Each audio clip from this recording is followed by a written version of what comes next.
Go ahead and get started with some opening comments from Coach. First of all, being the last home game, I want to make sure I acknowledge three groups of people.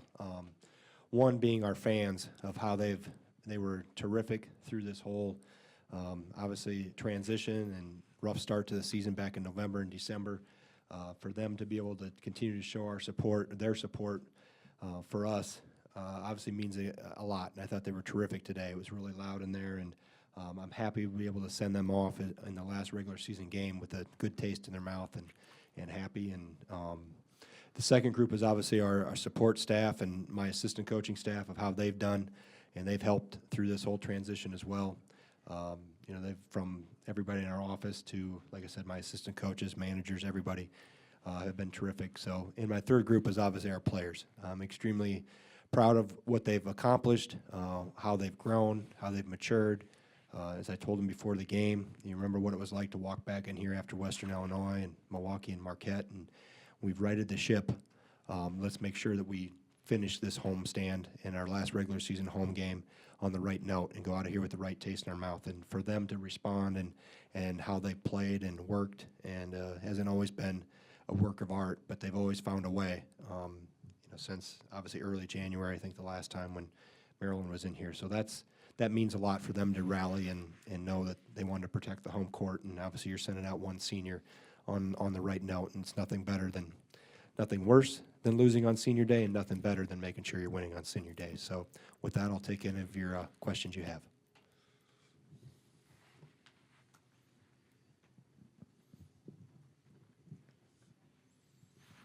Greg, I think they were a season low 5 of 13 from 3.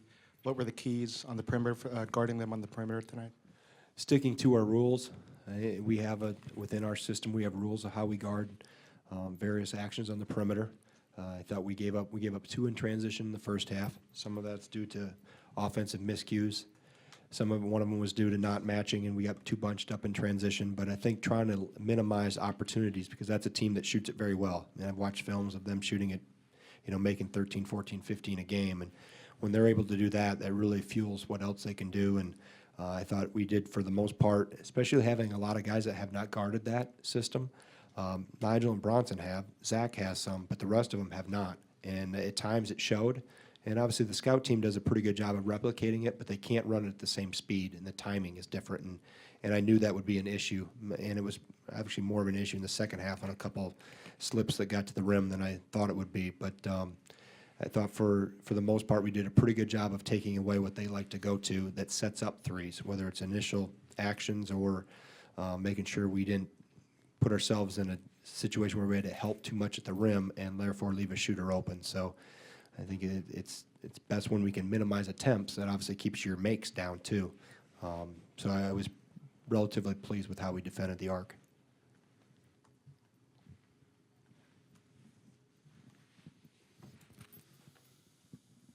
Greg, there's been a ton made about the swing and how that's helped the offense, but how can you put into words how far defensively you guys have come in the last, 6-7 weeks?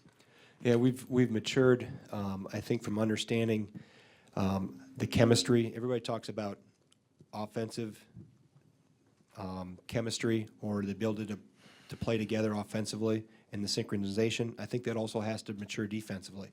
And I think we've gotten better in terms of when to exchange screens, when not to. I think we've gotten better in terms of where to squeeze and in terms of minimizing driving lines away from the ball. We've gotten better at chasing and not making as many mistakes prior to any cut taking place. We've gotten better in a lot of areas, maybe all of them. We've gotten better at putting pressure on the ball to make, try to disrupt some timing of offenses. But I still see a lot of areas where we can get better at. And better, by better, I mean more consistent. We have some breakdowns at times that we'll need to continue to improve upon. Tom? Greg, you talked about your rough start to this year, but Nigel and Bronson didn't have the greatest start either, for given who they were and what their experience level. They were big for you in the second half here today. How far have those guys come, and what kind of strides have they made, I guess? Well, I think, first of all, they've become leaders in our locker room, and that was really where this all really, I think, the seed germinated first in the locker room. Here, I'm throwing out my ag background, seed germination. But that's where it started. if we don't mature and grow and become more cohesive off the floor, and specifically in the locker room, because that's obviously where all 17 congregate every day, we don't have the same results on the floor. So I think that's where it really started. And then obviously, I think their teammates have also improved, and it's helped take some of the pressure off them. Therefore, they've been in more advantageous situations. I think our ability to play inside out has helped Bronson. The threes that he is taking now are high percentage threes. The same thing with the threes Vito Brown is taking. Those are high percentage threes, and it's in large part because of the development of Nigel on the block and the development of Ethan on the block, and our unselfishness and our willingness to spread the floor, share the basketball, but understand, too, that we have to play inside out. If we can score inside and get to the free throw line, that makes us difficult to guard, and if team's going to commit extra help to that lane area, then we have to be able to be cognizant enough to recognize that and make sure, and also unselfish. A team, you can say one thing about knocking down threes, but you have to be unselfish, and I think this group has really grown in that area. And again, that goes back to the whole locker room culture that's really improved. Jeff? Greg Beeline pointed out he thought that your guys won a lot of battles for 50-50 balls, and there were probably 3 plays I'm thinking of. 2 saves by Bronson in the first half that led directly to hoops, and then Showalter, I think, breaking up a transition play. What's the effect of those plays in a game that was tight for the most part until the end? I think anytime you can win those, what we call them plays that don't take talent, that's an extra effort play. And those are, when the ball goes up, it's 50-50, a 50-50 ball. Fortunately, we saved some mistakes in terms of passing as we tried to make or in positions we put ourselves in. There's a teammate trying to help out another teammate and, save the possession, so to speak. So I thought there were some extra effort plays, and we've done that throughout the year at various times, but those few in that first half were big. Back? How good does it feel with one game remaining? I was just looking for my water up here. Usually I have a bottle End of of the water. season. Okay. End of the season? Yeah. Oh, all right. Out of water? All right, go ahead. With one game remaining, how far the team has come, and you guys once again have an opportunity to finish in the top 4. And then one other question after that: how nice was it to get Jordan into the game and see him score a few points? Did they cancel one of our other games? Don't we have 2 left in the regular season? Right? We're at Minnesota, at Purdue? Okay.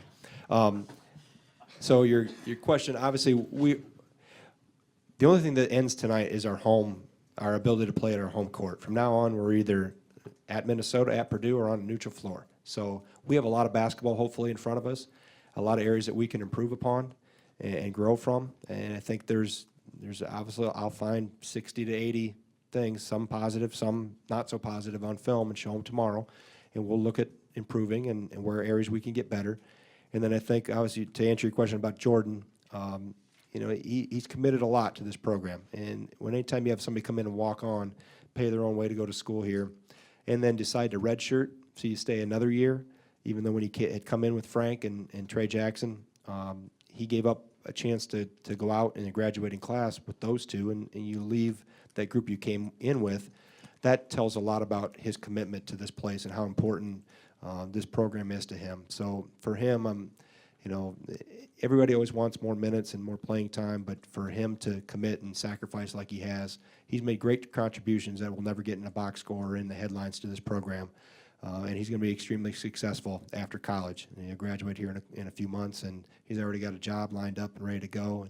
And he's obviously always welcome back. But he's made a huge contribution to this program and has helped solidify that locker room with a little more experience, especially this year, going through the growing pains we've gone through. In front?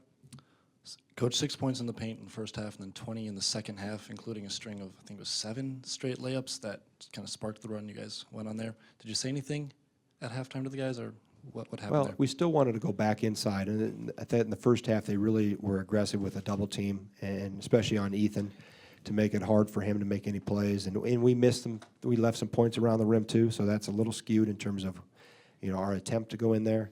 But I thought the second half we did a better job of, for the most part, finishing around the rim, specifically Nigel. And then we got some drives to the rim. Bronson got there once. Shoei got there once. And then we were obviously able to knock down some threes, so that loosened things up a little bit too. And I think that takes some of the pressure off and pulls more people away from the paint, so we can play more one-on-one inside. So I just think we did a better job.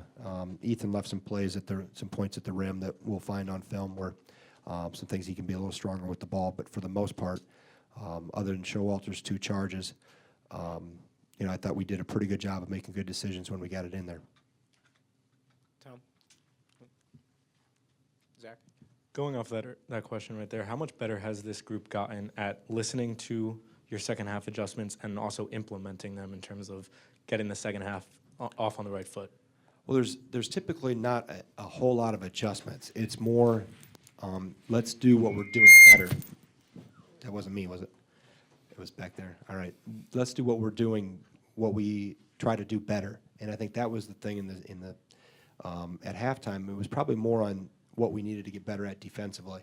And some of those things we adjusted where we were on the screen. Obviously, twice in the second half we came up too high because we got beaten behind. But I think we just did a better job of finishing around the paint.